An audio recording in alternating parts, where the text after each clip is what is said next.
4-cü siniflərə ilk müəllimimiz ilə iddialaşdı. Sevinçli bir adım yuxarı qaldı. 5-ci sinifdə. Bu andan həmişə bizim yaddaşımızda qalır. Söz sizə verin, əziz müəllimim.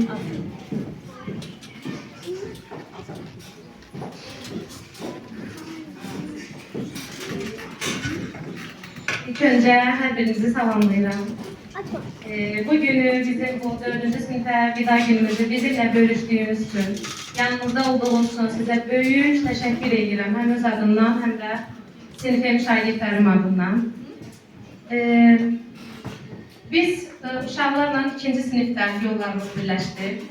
Onlar mənim iş həyatındakı şansım oldular, belə deyək. Bu illər ərzində biz çox şeylər yaşadıq, çətinlikləri aşdıq, xeyli xatirələr topladıq, dalaşdığımız günlər də oldu. İndi baxıram, siz hamınız mənim qarşımda büyümüş, lazım olan şeyləri öyrənmiş şəkildə durursunuz. Mən sizin hər birinizi təbrik edirəm və sizi çox sevirəm. Yadınızda saxlayın ki, bütün dersler sinif otağında ve kitablardan öğrenilmir.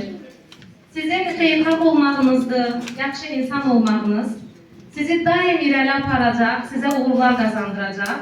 Bunları isə siz təcrübələrinizi yaşayaraq öyrənəcəksiniz. Bir daha sizi təbrik edirəm. Biz 4-cü sinifdə ayrılırıq, amma bir-birimizdən ayrılmırıq. Siz sadəcə olaraq növbəti bir pilləyə qalxırsınız.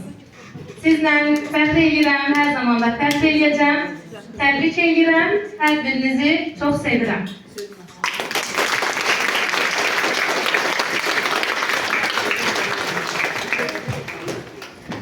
İndi isə sözü məktəbimizin direktoru